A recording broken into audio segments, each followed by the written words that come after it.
It was a quiet Tuesday afternoon when my phone rang. I was folding laundry and halfway through a podcast, barely paying attention, until I saw the name flash across the screen, Central Medical ER. My heart dropped. I snatched it up so fast I nearly knocked the lamp off the side table. "Mrs. Holloway?" the voice asked. "Yes, this is she." "What happened?" "It's about your daughter, Amira. She's here. You need to come immediately." No explanation. No details. Just those terrifying words no mother ever wants to hear. I made it to the hospital in 11 minutes flat. I don't remember red lights or other cars, I only remember my hands shaking on the wheel and the sound of my own breath getting louder. When I arrived, I found Amira unconscious, hooked up to monitors, her face bruised and swollen. A nurse quietly pulled me aside and whispered what the officers hadn't told me yet: there was an altercation during a routine stop. They said she resisted. But I don't know. The paramedics called us before the report was even filed. Something's not adding up. That's when everything inside me snapped. I wasn't just a grieving mother, I was a professional investigator for a federal oversight agency. They didn't know who I was yet. But they were about to find out. I stayed by Amira's bedside all night. Her eyelids twitched, her fingers curled slightly, but she never woke up. The doctors said the swelling in her brain was stable, for now. Stable. As if that word meant anything when it was my baby lying there, barely clinging to consciousness. At 6:12 a.m., I left the hospital. Not to go home. Not to cry. To work. I didn't walk into my agency office like a grieving mother, I walked in like a storm. My colleagues knew something was off the moment they saw me. I didn't bother explaining, I just walked straight into the director's office and dropped the hospital photo on her desk. "What am I looking at?" she asked, frowning. "My daughter," I said. "She was pulled over yesterday afternoon. Officers say she resisted arrest. She's in a coma." The director leaned forward. "And you want to recuse yourself?" "No," I said flatly. "I want jurisdiction. Technically, I wasn't assigned to internal law enforcement audits in our state. But I had clearance. I had training.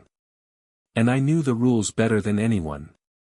Within an hour, I had the dashcam footage in my hands, quietly and off the books. What I saw made my skin go cold. Amira never raised her voice. Never cursed. She had her hands visible the whole time. One officer got impatient when she asked if she could call me.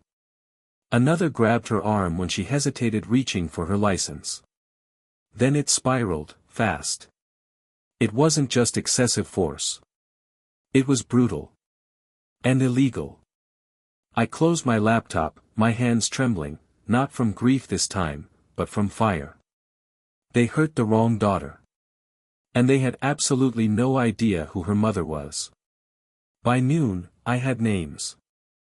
Officers Jordan Kessler and Marcus Dunley. Both with prior complaints, excessive force, procedural misconduct, but nothing had ever stuck. The records were buried deep, dismissed as training gaps or miscommunications. But I knew what to look for. I knew how departments insulated themselves. I wasn't going to shout. Not yet. I wanted every move to land like a precision strike. I spent the next 24 hours building the timeline: 3:17 p.m., initial stop. 3:21, officer escalates. 3:24, body cam muted. 3:29, Amira no longer responding. 3:35, paramedics arrive, before they radio dispatch. Why call paramedics before logging the incident? Because they knew they went too far. They were trying to cover it up before the ink was dry. I emailed the Internal Affairs Unit anonymously and flagged the footage for inconsistencies. At the same time, I looped in a contact at the State Civil Rights Oversight Board. No details, just a breadcrumb trail. I wasn't just lighting one fire, I was planting them in a circle. Then I walked into the precinct unannounced. The same station those officers called home. I wore a dark suit. ID badge in plain sight. I asked to speak with the captain, Calderon, a man I remembered from years ago, back when we both attended federal de-escalation training. He looked up at me in confusion, then recognition. Agent Holloway. I stared directly at him. Your officers sent my daughter to the ICU. And I'm not here to ask questions. I'm here to give you 48 hours to hand over the full, unedited footage and every statement filed. Or this entire department gets pulled into a federal inquiry. The room went silent. He didn't even try to argue. He just nodded. But the real game hadn't even started yet. Captain Calderon complied, at least on paper. By that evening, I received a sanitized version of the incident report. No mention of body cam malfunction. No details on why paramedics were summoned so quickly. A few lines of vague language meant to deflect, not disclose. But I'd seen this play before. I didn't respond. Instead, I filed a formal demand through the Office of Inspector General, this time with my full title and clearance. I wasn't hiding anymore. The pressure started working faster than I expected. By the next morning, someone from inside the department leaked an internal memo to me. It was short and panicked, contained this. Do not speak to press. Legal prepping Kessler/Dunley for deposition. They were scared. But not scared enough. So I raised the stakes. I sent a request for deposition to both officers, served through Federal Courier. That wasn't just paperwork. It was a signal. Their union rep would tell them what it meant. This wasn't a slap on the wrist. This was real. Meanwhile, Amira stirred in her hospital bed for the first time in 2 days. She didn't speak. Just a flicker of the eyes. A weak grasp of my hand. I bent close and whispered, "You're safe. I promise. And I'm not stopping." That night, a new message hit my inbox. Anonymous. Untraceable. A single line, check Patrol Unit 7832's GPS logs and backup dash footage. They were unraveling. And someone inside wanted me to pull the last thread. I followed the tip.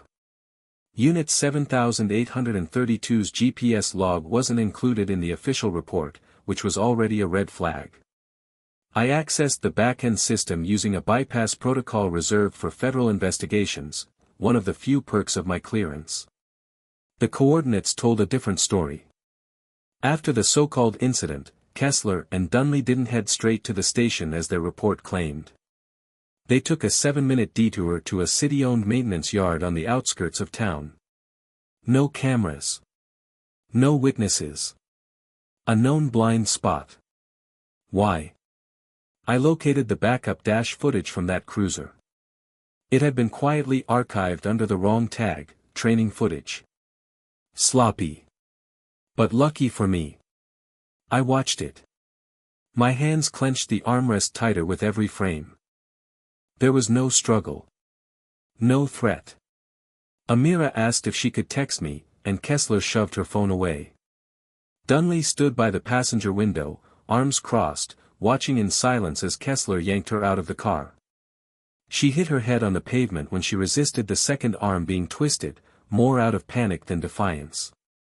She cried out once. Then nothing. No attempt to check her pulse.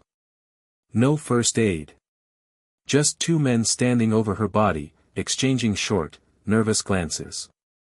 Then one line, caught on the rear mic, "She hit her head, just say she slipped." I paused the video. I took a breath. And I made my decision. I wasn't going to the local media. I was going federal, and public. I composed a file titled, "Full Incident, Holloway Case, Unredacted." I attached footage, GPS logs, prior complaints, bodycam desync timestamps, and my own affidavit. Then I sent it to 3 places, the Department of Justice Civil Oversight Division, a U.S. Senate aide I once mentored and a major news outlet I knew wouldn't bury it. The fuse was lit. And I was holding the match. The fallout came faster than expected. Within 36 hours of my file going public, the Justice Department issued a formal notice of inquiry. The news outlet released a clipped version of the footage, with blurred faces, but unblurred brutality. The headline read, "Federal Investigator's Daughter Hospitalized After Police Stop, New Evidence Sparks Outrage." By sunset, my phone wouldn't stop ringing. Civil rights attorneys. Whistleblowers from neighboring precincts. Even a retired sergeant who once trained Kessler reached out and said, he was always reckless. No one ever held him accountable. Until now. Kessler was placed on unpaid leave. Dunley resigned without comment. And Captain Calderon? He scheduled an emergency press conference to get ahead of the storm. I watched it live on the small TV mounted in the hospital waiting room. He stood in front of a flag and delivered rehearsed regret. "We are cooperating with federal authorities. We take all concerns seriously. We are committed to transparency and rebuilding trust with our community." But when the reporter asked if he had reviewed the footage himself, he faltered. His mouth opened. Closed. Then opened again. I have not had a chance to see the full version yet. That one sentence made national news. It also made him a liability. By the end of the day, the mayor's office announced Calderon was being temporarily reassigned pending internal review. The top was beginning to crack. And I wasn't finished. I requested a full audit of all use of force incidents tied to that precinct over the past 5 years. My agency had the authority. I invoked it. This wasn't about one case anymore. It was about a pattern. And I had the power, and now the public momentum, to expose it. The audit request was approved within 48 hours. I was granted a task force, small, but capable. I handpicked 2 analysts I trusted, both from outside our state, both known for their discretion and precision. No leaks. No interference. We combed through 5 years of incident reports, complaints, bodycam inconsistencies, and medical transport records. The deeper we went, the uglier it got. Patterns emerged, same names, same phrases, same vague language in non-compliance write-ups. A startling number of arrestees were transported to the hospital before booking, yet few had injuries documented in police logs. And in several cases, bodycams had been malfunctioning. All roads pointed back to the same precinct. But it wasn't just Kessler and Dunley. There were at least 4 more officers involved in multiple questionable incidents. Different victims. Same tactics. All quietly buried, until now. Meanwhile, Amira slowly regained fragments of speech. The first full sentence she whispered was, "Did they say I did something wrong?" I held her hand tighter. "No, baby. And they won't be able to ever again. We were offered a private settlement from the city, quiet money to go away. I declined. Instead, I submitted a formal petition for a federal consent decree. That would force the entire department under federal oversight, with mandatory reforms and monitoring. Then I went public. Not as an anonymous source. But by name. I gave a live statement outside the courthouse. I am Amira Holloway's mother. I am also a federal investigator. What happened to my daughter is not just a tragedy, it is evidence. And what we're uncovering isn't a mistake. It's a culture. One that ends now. The silence in the crowd after I finished was deafening. But then, applause.